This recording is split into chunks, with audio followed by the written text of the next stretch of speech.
Happy Monday and welcome back to the Resistance Broadcast, everybody. I'm John. Thanks so much for joining us today. We have a great show for you today. It is our news show, and I know news has been a little quiet on the Star Wars front since the new year started. Obviously, we have a show returning this Friday, which we'll get into a little later, so that's good. Some more content coming. But we do have some news that we're going to get into with you guys. James and Lacey with me, as always. Guys, I was checking up on this thing called Galactic Cruiser Hotel at Walt Disney World for Galaxy's Edge. And it's like a 2-night stay or whatever. And I look at this thing as though it's not real because I can't imagine ever affording staying at this place. So do you guys think you'll ever get there? Like, is this something that's tangible to you? I just see it as like a YouTube video. Really? For me personally, well, first of all, if any of you, if any listeners like what the Resistance Broadcast does and they have any sort of connection at all that could maybe help us get into this place as like some sort of review or preview or something, like we don't have that connection where we have connections elsewhere. So if you want to see it on the show and you want to help us out and you have that connection, yeah, help us. As far as actual the cost of the thing, I keep hearing over and over and over and over again how expensive it is. And it is. But there actually is a package where if you have 5 people, it's $1,500 a person. And that is half the price of going on your own. It's $3,000 a person otherwise. So you can cut it in half if you have a couple people to go with. And I start thinking, I'm like, 5 people is not that crazy if you're thinking like, well, we're a family of 4 or we're a family of 3. Let's bring, my parents or something like that. It starts to not be so crazy, or a group of friends, like I said, I'm hearing a lot that it's very expensive, and it is, but I think people are overlooking there is a way to kind of make it a little bit more realistic. Although I don't normally stay in the high end Disney resorts either. So I don't know. It's kind of tricky. Lacey, I know you got to want to go. I do, but I don't, because they're just so expensive. Like, from what I've heard from people that work there and like any type of like information that people have been talking about price wise, is that it's like super duper expensive. And there are not that many rooms. So like, I have friends down there that work for Disney or live in the area, and they like drive by and they would count how many rooms there are. There aren't that many rooms. And Disney as a whole is moving into more of a structure that ticket sales are down annually. So what they're doing is they're creating more of these experiences that are high-end priced experiences that people are willing to pay for to make up for the down in ticket sales. It's just... I'm poor. That's basically what my answer was. And like James's answer was like, it helps, I guess, but it's like, yeah, Rolls Royce is like $500,000, but you can get it for $250,000 if you get 5 people in it with you. Yeah. And then you know what's going to happen too, which is really going to tick me off. And it shouldn't, because people are like, oh, he's so funny, it's so great. There's going to be a panel at Celebration where Josh Gad is like in his pajamas staying at this hotel. And he's going to be all funny, and it's going to be all cute and hilarious and all that stuff. He's going to do these bits where he's evading housekeepers and doing the whole thing. And it's not going to be funny, because I'm never going to be there. And in real life, he's going to be there for like free, getting all his stuff, because he's Josh Gad. Okay, and I'm going to be sitting there watching it like, oh, it's hilarious. Never going to go there. How much is a VIP ticket for Star Wars Celebration? $952. Okay, so that's half the price right there. Now think, how much is it for hotels over the course of 5 days when you're at Star Wars Celebration? Cruiser. About $300 a night. $300 a night. All right, so it costs more to go to Celebration with a VIP ticket than it does to go to the Star Cruiser. Calculating. It's true. Even if you can calculate. I'm not saying it's like crazy. I'm saying it's crazy expensive and stuff like that, but all that goes into the same trip. No, I hear you. Yeah. I'm just saying, I think that like okay, VIP is expensive and not a lot of people do that. But but even then you think it's $300 a night and then you paid like $300 or something. It starts to get close even if you're just attending normal celebration. Sure. That's with the VIP. I don't know. I just made that number up. That's the cost after fees and all the extra fees, the tourist fees, the taxes. 2 nights. But everything about the other thing is included. So all your food and obviously it's your lodging your as well. Ronto burgers and your I think they're treating it honestly. The pricing structure is going to look something like a cruise because you don't just That's get what I'm on saying. and off. It's like a 2-day experience, 3-day experience with an excursion to Batu. I seriously think they're going to price it like a cruise. I bet they're not going to. Don't you get a ticket to the park as well? Yeah, it's included. Yep. That's what I'm saying. So, and it's over the course of 3 days. 3 days. So for one person to go to the park 3 days, that's $300. Right. So $300 is included.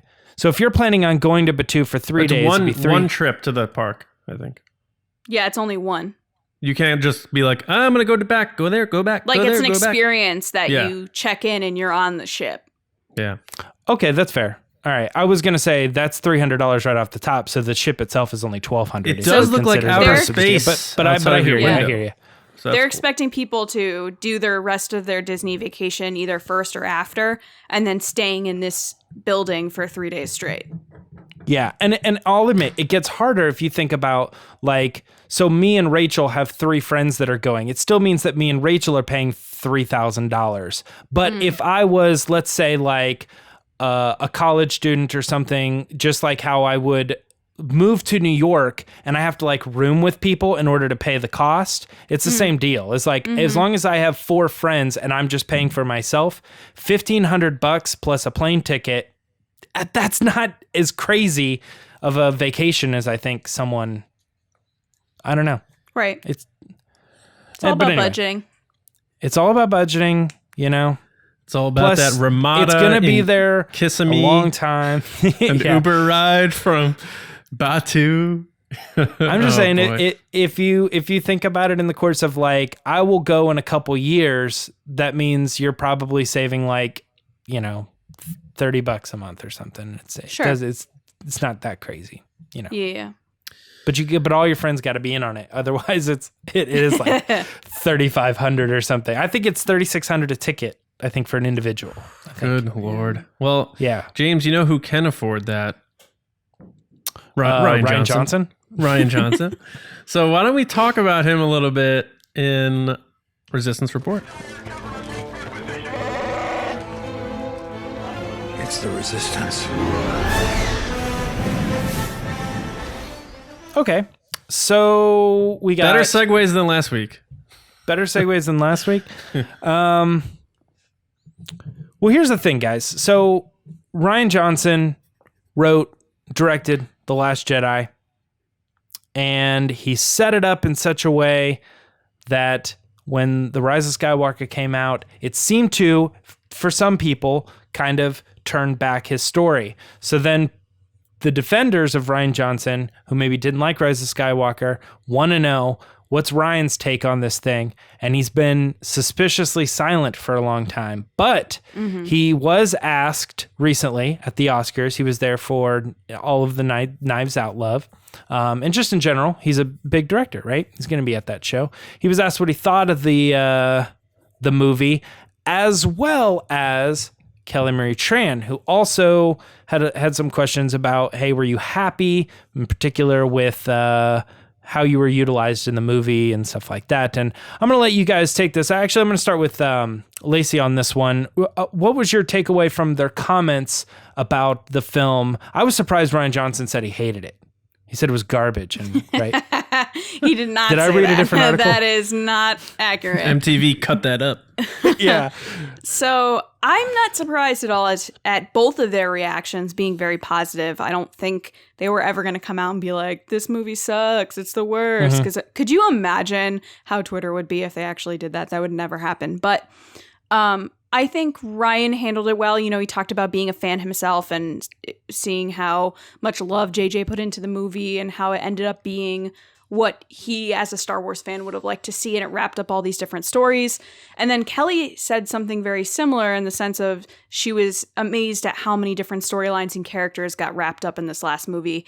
And she kind of chimed in a little bit about all the comments after the movie came out of her lack of screen time, which I feel like the three of us kind of talked about this a lot going into the Rise of Skywalker, that we thought that Rose was going to have less screen time because she's not JJ's character. He has so much to handle as it is. So why would he give more screen time to her more than a Finn or a Poe or a Rey, obviously? And I think she handled it really well. She talked about how it was a special experience for her. It was her first movie. People seem to forget that it was her first movie ever. And I feel like people just go, oh, she should have all this screen time and do all these things, even though it was her first movie and she's not a main character in the film. But I liked that she had a positive attitude and she specified that, you know, this movie is bigger than me. And that's something that she learned along the way, is that it's not just about her or any other actor. It's like Star Wars as a whole. And I think that is a great message going out to other fans, because I think oftentimes you get wrapped up on what it means to us, but it's not just about us. So I think people need to kind of let that negative stuff go, because there's so much more in Star Wars than how much screen time Kelly Marie Tran has. So overall, yeah, I think they handled it really well. And I think that their comments were very positive about the Rise of Skywalker. I think both comments were very positive. I actually think Ryan's was very much genuine, and I think that Kelly's was genuine too, but I think that it almost seemed like she had other things that she would like to have said, but kind of danced around and said some other things.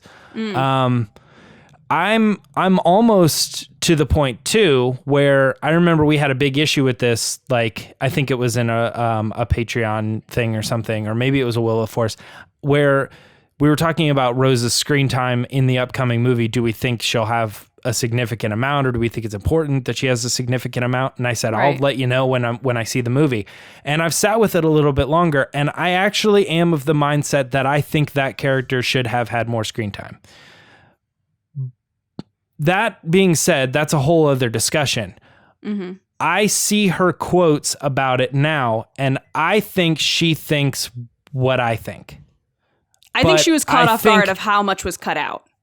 Yes. And if I were asked that same question, I probably would have juggled it as, you know what? I mean, I'm just happy to be part of the franchise. I loved the movie. That's true. JJ had a lot on his plate. It is what it is kind of how I felt like her answer was. But I think if you look inside or you ask her privately, I think she would have said, I would have loved to be more of a centralized character. But I think Ryan's answer was totally genuine. I think we knew he was going into that movie like, I'm done with Star Wars, at least for this story, and I just want to sit back and I just want to watch it and enjoy it, and whatever direction they go. I think he's a genuine dude, and I really think he believes that. Now, John has not answered this question. We've been talking forever, me and Lacey. John, what were your thoughts on these two comments from these people? Yeah, I mean, these random individuals. I think they're both very important, as brief as they were, because until this point, all we've had, especially in the vat of venom that can be social media, is fans speaking on behalf of these people and just putting words in their mouths and assuming what they think, and then it just dogpiles, and it's like, Ryan hasn't spoken and he clearly hates it, and it's just this whole like gang mentality on J.J. Abrams and whatever. When the guy and George too, same deal for every one of the movies, you know. Yeah, and it's just like Ryan hadn't said two words about it. So I mean, and then the same thing with Kelly Marie Tran. You have all these people just saying that she's mad or she got screwed and she's probably so angry, and then you have these two statements come out, and whether they're 100% on the nose what they would say on the couch with their friend or not, it's still out there, and that's how they want to represent themselves. So it takes a lot of the steam away from the negativity and the people who want to have their knives out pointed at J.J. Abrams. But the Rian Johnson thing, I liked his statement because I do agree with you, James. He did come across, it seemed genuine to me. He said, I had a blast. It was a very special experience. Seeing, and the thing that stood out to me is him saying, like, the heart and soul that JJ put into it. He didn't have to go there with that. He could have simply said, I had a blast. It was great seeing my friends in another Star Wars movie, and it was a special experience. He brought up JJ on his own and gave him attributes and things that he did. He didn't have to say that. So I think that's sincere. So I like that. The Kelly Marie Tran thing, when she first started talking, when he said, and he gave her the question from the fans' perspective. He said a lot of fans have been very upset about how your character was handled. So he went at it from that angle. He didn't say, what'd you think of the movie when you finally saw it? He said a lot of fans about all this. And her first reaction seemed very like anxious, like her face, like, oh, geez. So she definitely has the vibe of, and is aware, even though she's not on social media, what's been going on. I'm sure she has publicists that tell her what the deal is. But again, professional, classy response. I like the fact that she said, like, in so many ways with her tone, like, it's so hard to make these movies, and people sometimes forget that. And the hundreds and thousands or however many people are involved in making this movie. And she even said, like, there were so many characters he had to close up stories for. Like, she's like, in other words, saying, like, I get it. Like, you had 3PO, Chewie, R2, all these characters. So I think she is appreciative that she's had these opportunities. She could have still been a struggling actress working at a coffee shop if Rian Johnson didn't cast her in The Last Jedi. So I think she understands that, and she knows that she could have a brighter future ahead of her. She's still under 30, and I think that's a great move on her part. Whether it's 100% sincere or not, we'll never know. But I like that she represented herself that way. I have a lot of respect for her for that. Yeah, I mean, I think she's so new to the whole game that being, you know, let's call it a secondary character in the third film, you know, you still got to be a primary character in the second film. You know, it just, there's so much that goes into it. And the other thing too is we have no idea what went beyond or behind the scenes.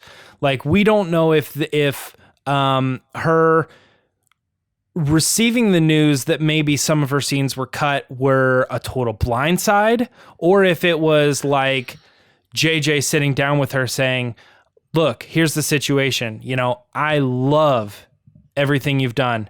I can't fit it in. It doesn't work. I'm going to have to do this. I'm so sorry.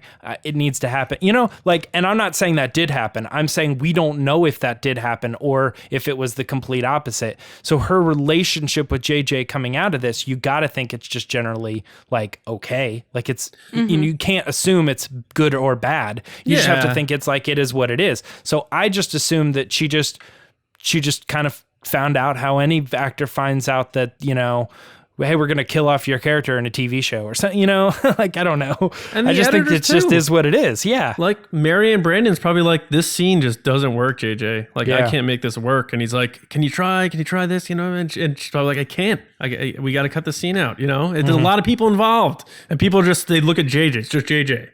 There's just so many moving parts behind the scenes that even like we try to learn as Star Wars podcasters on how the thing works. We talk to people, we try to ask questions and learn more.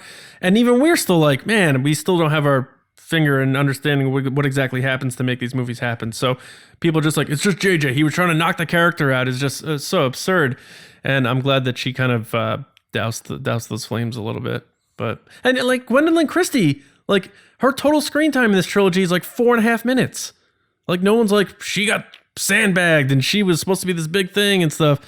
It happens. Like, it's just one of those things. Like, and I'm glad that she took the high road, because if she went and got on board with this stuff, she probably destroys her career. No one's gonna hire her if she starts doing that kind of thing. So she's smart. Yeah, I don't know. Do you guys want to talk about the next story? Sure. So this is kind of how I interpret most people read this story, which is Diego Luna confirms the Cassian Andor series is canceled. I knew it. It's over. Oh boy. I called it. It ain't coming back. That thing's gone. Disney Plus, get it together. This is stupid. Wait a second. Oh, no, confirms it's still happening, and they're starting filming this year. All right, well, we'll see. We'll see. James loves his new character.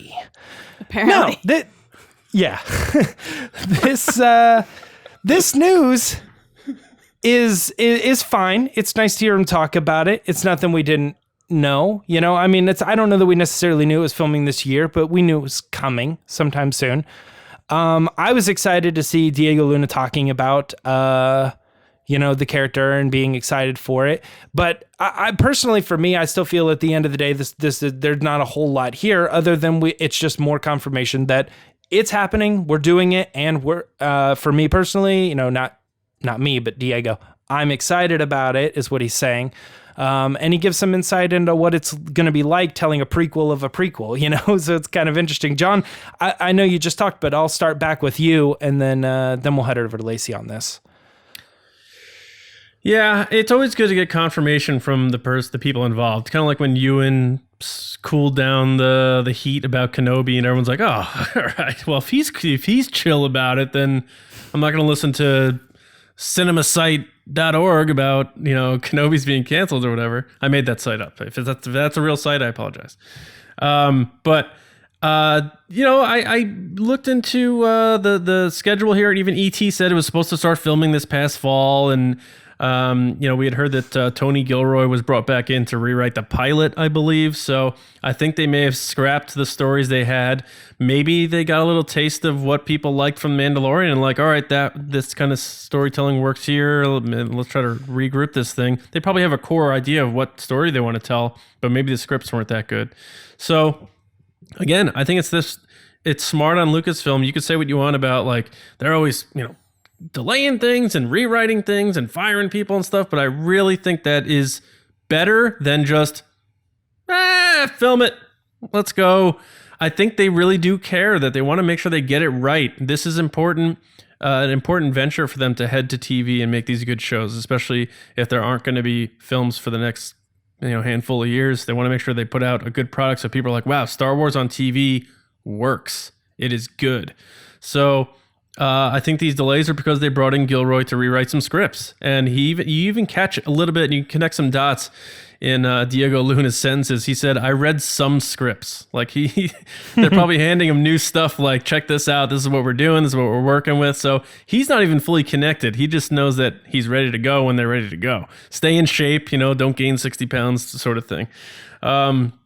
So I don't know. It's interesting. I've never been too excited about the show, but I know I'm going to love it when it comes out. But I think, again, it's just one of those things that was delayed a bit. Who knows how long once they start rolling, because of bringing in the guy who helped rewrite and restructure Rogue One. So Rogue One wound up being great. Bring the guy back, regardless of how candid he is about him not liking Star Wars that much. The guy can write Star Wars, so we'll take it. I definitely like what you said about seeing things from The Mandalorian that they could put into this. So I'm going to ask you, Lacey, do you think we're getting baby Babu Frick? No, I don't think we're getting that in this. An even smaller baby Babu Frick? Nope. That doesn't talk and does a hand thing? Nope. Come on, baby Babu, do the hand thing. Is there a follow-up question to that? Question? The follow-up question is, give your opinions on this story. Okay. That's a statement. Shut up, John. You don't know what you're talking about. Dad? I think this is basic, TV movie production, that things get delayed. I think if we've learned anything about Lucasfilm in the past few years, is that they really want to, after Solo, unfortunately, they're really trying to take their time with projects and think them through and do them the right way. Because just the press surrounding Solo alone of like the production issues didn't help it in the long run with the box office. So I think that with this being a show that comes from a movie that everybody loves, like there are some people that are like meh on it, but overwhelmingly, like you, James, people love this movie. It is their favorite Disney era film, even over the saga films. So they're bringing back a character that everybody already likes. Like there's no question that someone was like, why Cassian? Like I haven't heard anybody say that. They really love him and they love K2SO. They're like a great pair. We're kind of getting that Han Solo Chewie action, just with a different team. So I think it could be really exciting. And the guy that they're bringing back to fix the scripts makes sense, because from what I read with Rogue One, like, he gutted that script, but he did it in the best way possible to make it what everybody likes now. So if the scripts aren't going right, it just makes sense that they would bring him back. And I just loved, like John said, like, he was just so candid of being like, I don't really care about Star Wars. I've never seen a Star Wars. Doesn't really matter. I look at it as a story, not a Star Wars story. And just say, look, this doesn't make sense. Cut this. Switch this over. Write this in. Yeah. And I think sometimes the best way to have a successful project is to bring someone that isn't close to it in. Someone that can just do what needs to be done and doesn't have an emotional connection to things, because emotions tend to get in the way of succeeding sometimes, because you get so blinded by like, oh, we need to have this scene, or, oh, this character needs to live. It doesn't have to be that way. And I think when you have someone that comes in, sorry. Yeah. When we interviewed Rinsler, he said he loved Rick McCallum because he was not really like, he was a producer first and foremost. He was like, this, do this, do this, do this. And he was telling us that he thinks the best person to work on a Star Wars project is someone who doesn't know Star Wars, but they know how to write a good story, or they know how to produce a good film or something like that. Right. And so, I'm not saying, I'm just saying that guy has been around, so he has a valuable opinion. So, so it's good. It could be a really good thing. I mean, even look at Dave Filoni and Jon Favreau, you know what I mean? I think most people like to think that Dave Filoni knows all the Star Wars lore and has really close connection with it. And Jon Favreau just in general knows how to make a good movie. And they both kind of have a little bit of each other, reversed, but still. Right. Yeah, I mean, I think we can probably wrap on the story. Anybody want to add anything else to him saying, he's excited to shoot it? Nope. No? I think he's been saying that for a couple months now, every time he gets interviewed about it. Since he was 6 years old, he's been saying that. Yeah, and it's that same thing. It's like, wait a minute, this guy was in Star Wars. Can we ask him about Star Wars? Yeah. Yeah. I do got to say, like, we say this a lot on the podcast, like, I think as fans appreciate seeing when actors are excited to be in Star Wars. There's nothing more deflating than seeing an actor be like, don't ask me about Star Wars, or like the Harrison Ford of the yesteryears stuff. But what he seems really excited about it, like when Ewan was like, yes, I'm so excited to get back. Like that always makes me feel good. Ewan always answers that question the same way. Like people go, you're coming back, and he goes, I am. He always does that same thing. I am. Almost like he just remembered that he's, oh yeah, I am. Yeah, I am. All right, one last thing that we wanted to talk about is we finally got confirmation that Kevin Kiner is coming back to score the final season of the Clone Wars. Now, if you don't know who that is, he's been involved with the original Clone Wars series, and obviously he did Rebels as well. But it was kind of one of those things where it was like we all kind of maybe assumed, but it was nice to get a little bit of confirmation, and that came straight from Disney. So, John, Lacey, I'm gonna bounce right back. Let's start with you. You like Clone Wars the most. I want to hear what you think. And you like music. You were on the Billboard charts, bro. I'm not the biggest fan of Kevin Kiner. Oh, podcast takes a turn to negative town. Yeah, I here's the mission. I've watched all of the Clone Wars a few times, and Rebels. I think I watched it obviously straight through once, and I've watched repeated episodes a couple times, and I'll still to this day, I can't find something where I feel like that scene totally is so much better because of the music. And this is where I think like the YouTube comments or comments on this Twitter post or whatever will come into play. I want you guys to tell me your favorite moments that you think that, it's the music that makes this scene. I think the number one answer is going to be the Ahsoka Darth Vader fight. I was just about to say that. And I know the song That's the first thing. It's the only song of Kevin Kiner's that I could like sing back to you, other than maybe like the themes of the shows. Mm-hmm. Other than that, no. It still doesn't really have like a huge emotional effect on me. Like, I think it's one of those things where I'm like, it's fine. It is what it is, and it's okay. But like, I think if somebody else was doing it, like if Giacchino was doing it, or obviously John Williams was doing it, I think it would just be so massively, incredibly better.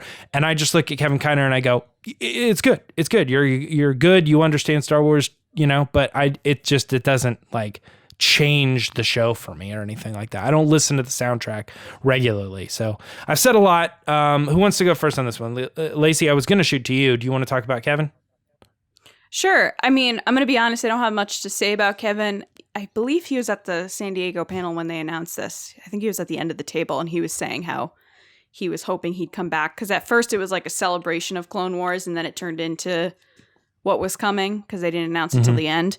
I mean, all Star Wars music is cool, but like you said, James, I have to agree. Like, you have John Williams at the top, and then I think Michael Giacchino is like right underneath that, and he is just the best. Like, I love Coco. It is like one of my favorite movies, and he did that one. So, he's done so many good ones, man. I'm a huge fan. But like that's one of my favorite ones that he's done. Sure. So, I feel like he's someone that like if they had said, "Oh, he's doing it," I'd be like, "Oh man, really?"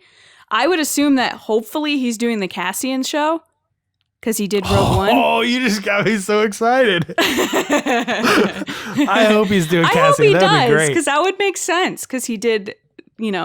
I could see him wanting to do it. But the thing that stuck out to me actually wasn't necessarily which is funny. The whole article is about how he's coming back and it's like, hooray, he's coming back. The one thing that stuck out to me was a phrase that said that will cover up to Revenge of the Sith.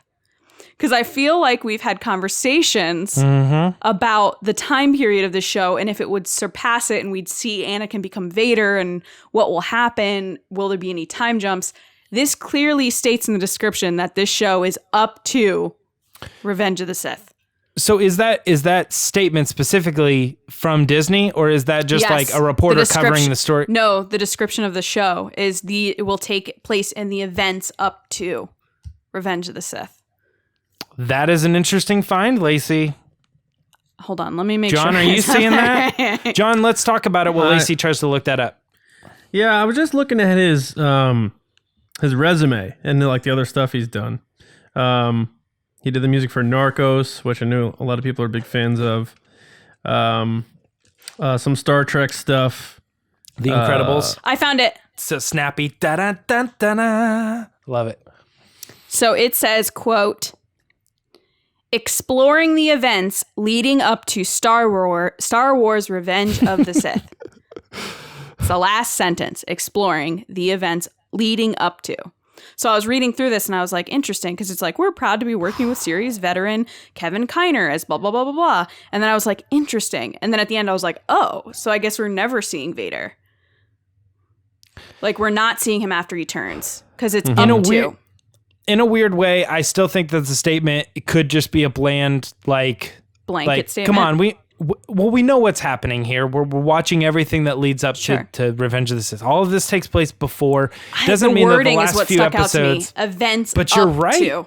Yeah, you're right. Like, I totally could think if they're well aware that this ends before the movie starts, then it's just a statement to them and they're not even thinking about it. They're like, yeah, we're not hiding anything from you. The series takes place before Revenge of the Sith. It's not even a question.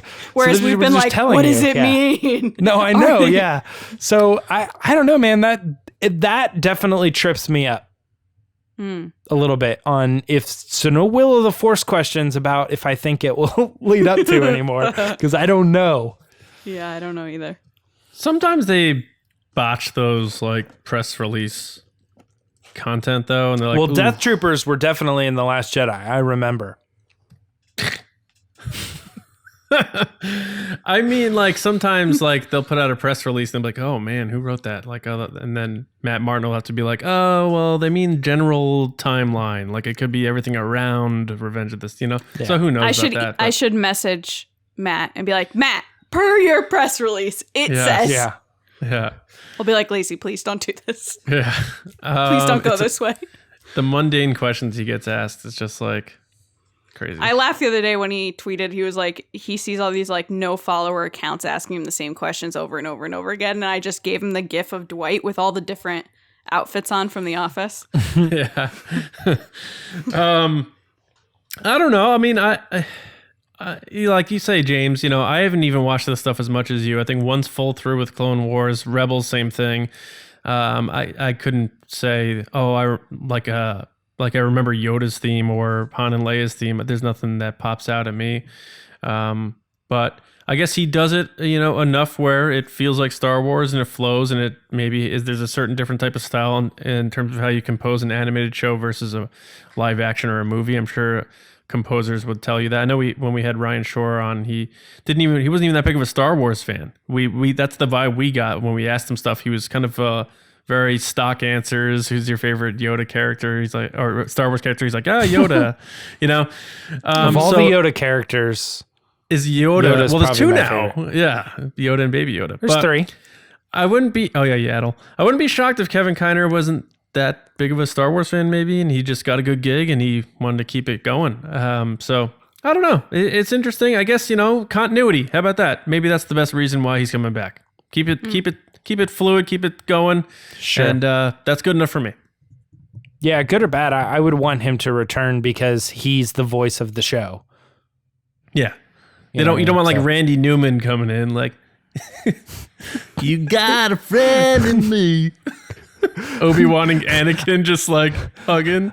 I won't let you throw yourself away. Do, do, do, do, do, do, You do. be throwing yourself down that lava pit. Oh my God. Right. I love LA. All I'm thinking about is that Family Guy episode where he's like, Lady in an apple. Yeah. Do you ever see that? Yeah. Yeah. I got We toured with a band called August Burns Red, if anybody knows who they are, so that might be interesting to someone. But we toured with ABR, and their front of house guy was a good friend of ours, and he, for whatever reason, like his parents or whatever reason, like he loved Randy Newman. And it was like one of those things where it's like, it doesn't make any sense to him. Obviously, he's like touring with this band. It doesn't sound anything like him and stuff. But he would always tell us stuff about Randy Newman. And he showed us this song one time that I kid you not, like it sounds like a joke, but he has this really weird song about how Korean parents are hard on their kids. Like, and we're like, what is this? And we're like listening to it. It's like, Korean parents. Like, don't tell Randy me to Newman has a song? do this. Yeah, no, I mean, I swear to you, if you don't believe me, look it up. Just look up Randy Newman, Korean parents. It's Well, I a know real song. he has that short song, Short People Have No Reason to Live. Oh, that too, yeah. Yeah. Short people got Have no no reason. reason. All his live. songs sound the same, though. It's like Yeah. he's just. It's weird.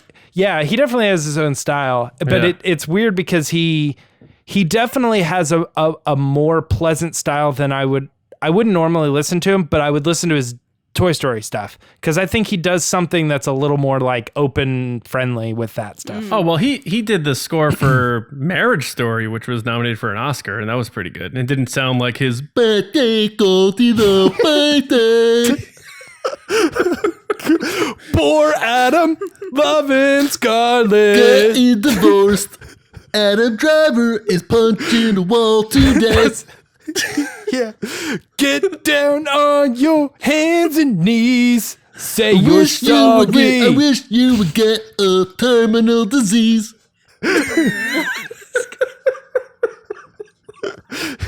And then he's always Black like, Widow and Kylo Ren. he's always on his piano stool and his feet can't hit the ground, so he's tapping his heels and stuff. I love it. I'm all about it. So that's it for Resistance Report. Randy Newman doing the Clone Lacey, Wars season. Oh my goodness. I'm sending it over to you to talk a little bit about what the Resistance broadcast is doing outside of the mainline shows. Yeah, we're going into the Scoundrels rundown. So you guys ready? I'll wait. One. Me and John both did too.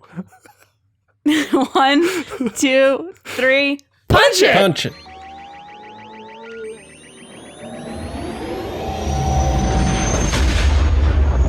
All right, guys. So as we just talked about, the Clone Wars is coming back this Friday.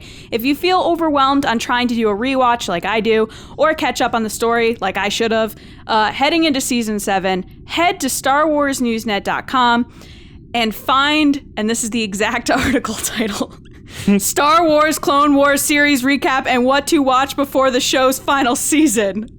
And I said that because it's in caps because it's important. I'll say that one more time so it's a little colon. bit more. Make sure you say Star Wars colon. And yell it. Star Wars Clone Wars series recap and what to watch before the show's final season. For full season recaps, essential rewatch suggestions, and more, head over to StarWarsNewsNet.com. For the patrons, I know James is working on some stuff of like what episodes to watch when, what order to watch them in. He's working on it. You might get it eventually. But he's also just a really big Clone Wars fan, so you guys will probably get some cool review shows or recap videos first before we make them public. All right.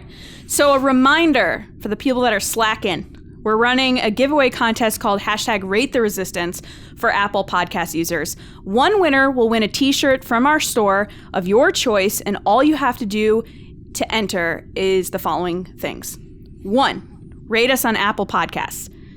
2, take a screenshot.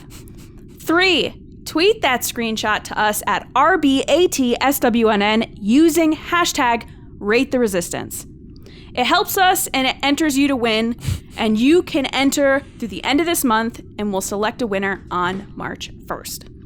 Also, if you want to support us another way, you could become a part of our community at patreon.com/resistancebroadcast. It's our Patreon page where you guys get exclusive content and much more, Discord chats, etc. And it just allows us to do a lot of things throughout the year, from travel and much more. So please head over there. But yeah, if you want more info, head to our YouTube channel. We also have a video that explains everything. And I believe it's just called like details on Patreon page. It's pretty simple, straightforward. We don't like to mess around here. In all caps. In all caps. I think it's called /aboutus.html.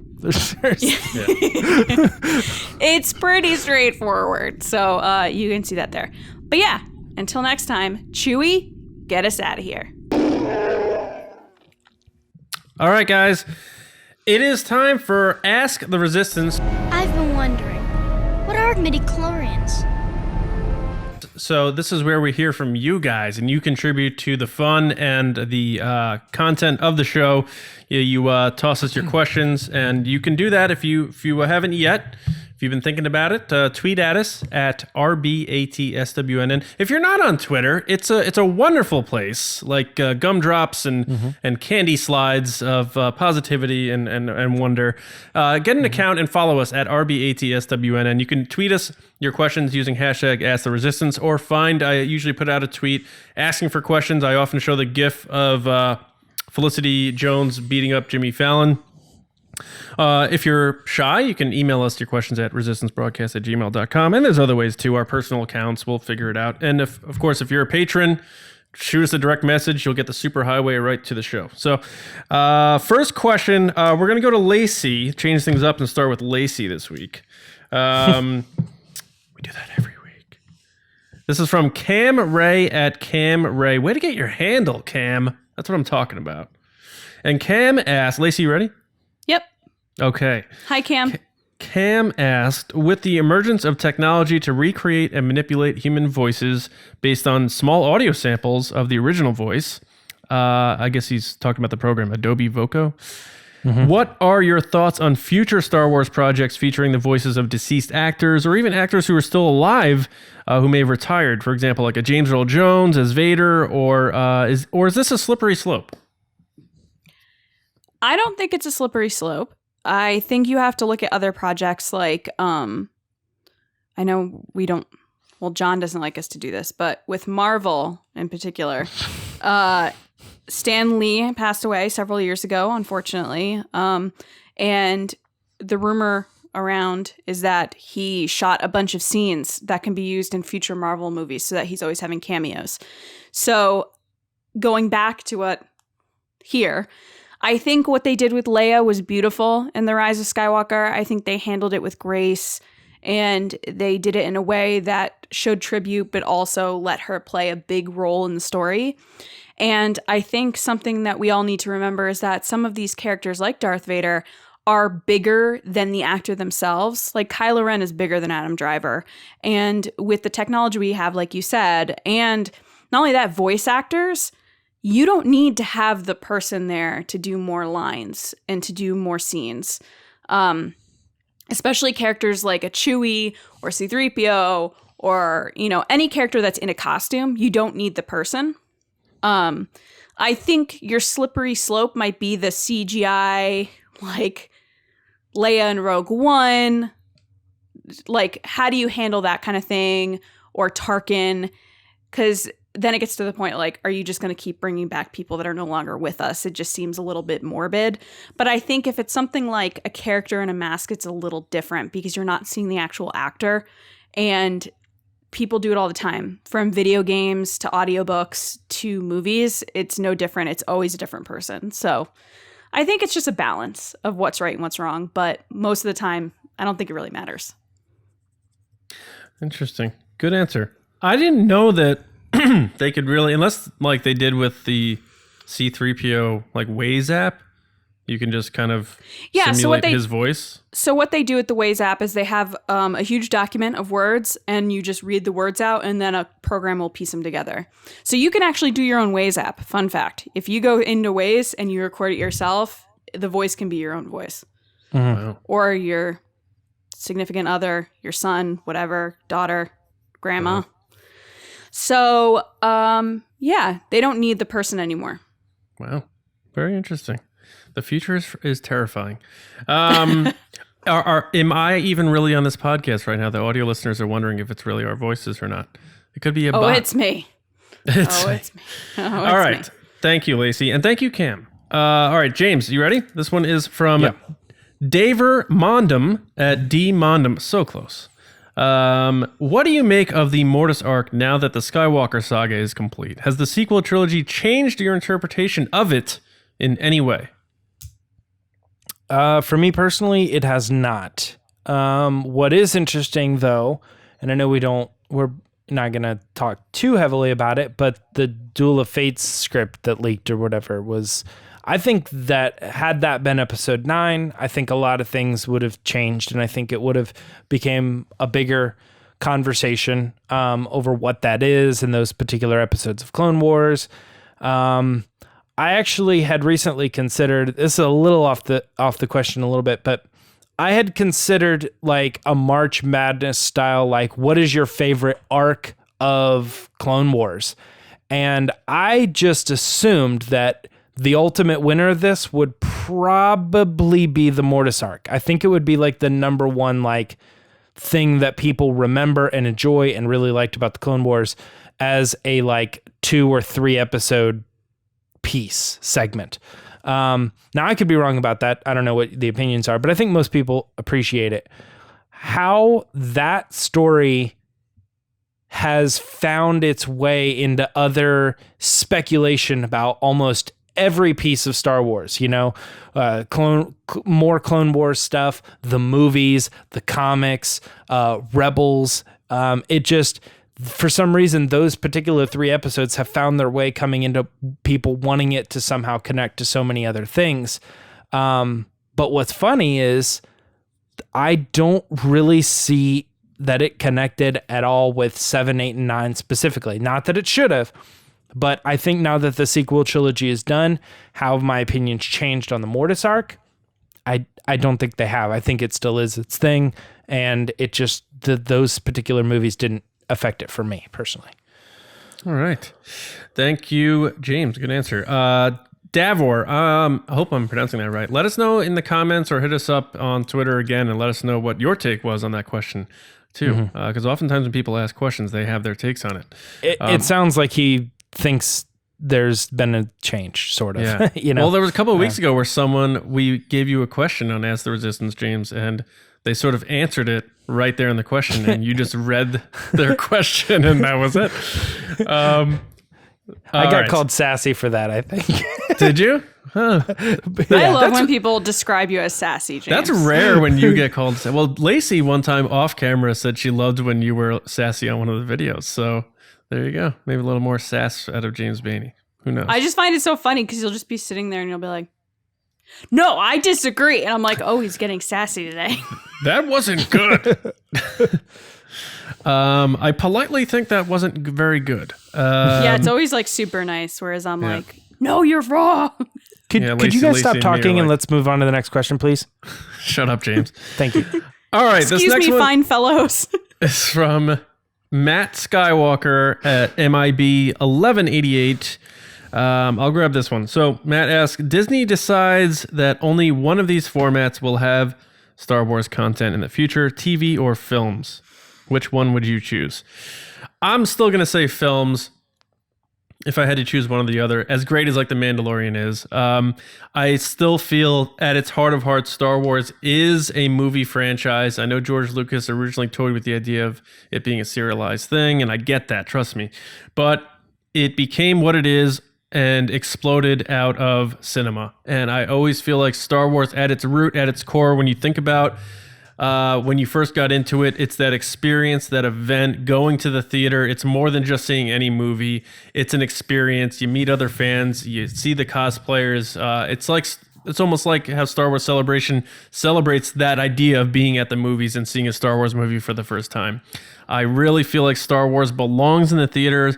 So I do hope that while there is a quote unquote hiatus right now, that tradition will continue and still be the staple, because I don't think it's going away yet. I know people had their thoughts on like how the movies performed in the box office and that sort of thing. I still think it's a juggernaut, and I still think it has a lot of legs left, even 40 years in. So if I had to pick one, it'd be films. Real quick, you two, what would you choose? Films. Film. Yeah. Oh, all right, cross that off the Star Wars war potential lists. All right, that is it. I want to thank everyone for those questions. Keep them coming at RBATSWNN. We have fun with those, so we appreciate that.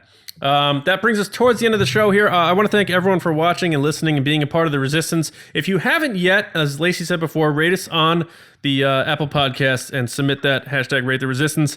Win yourself one of our t-shirts. But also, just in general, make sure you're subscribed to the show. You can do that on Apple Podcasts, also SoundCloud, Spotify, and YouTube. If you're watching, how you guys doing? Make sure you head to StarWarsNewsNet.com every day for your Star Wars news, reviews, editorials, information, and more. Lacey told you before, patreon.com/Resistance Broadcast if you want to support us. Tier start at $2. I want to say a special shout out to our Patreon generals.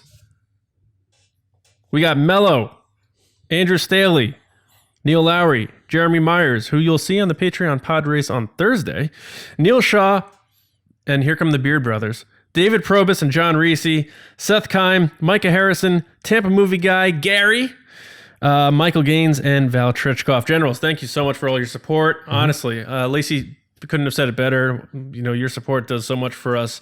What we do on Patreon, also, of course, everything else we do content-wise. So we really appreciate that. And TeePublic for our shirts. And you guys can find me on Twitter at Johnny Hoey and at StarWarsNewsNet.com. James? Twitter and Instagram at Myra Trunks. And if you're ever at Jimmy John's, get that triple chunk chocolate, man. So All right. the cookie. Don't go for the chips. Get them to sponsor us. Lacey? People can find me on Twitter and Instagram at Lacey Gillerin. All right, guys. We hope you enjoy your weeks, because Thursday we're bringing back the games. Let the games begin. We're going to be doing another round of Who Are You, our quote guessing game. So get studying and play along with us. We know you love doing that. So until then, as always, we'll see you around, kids.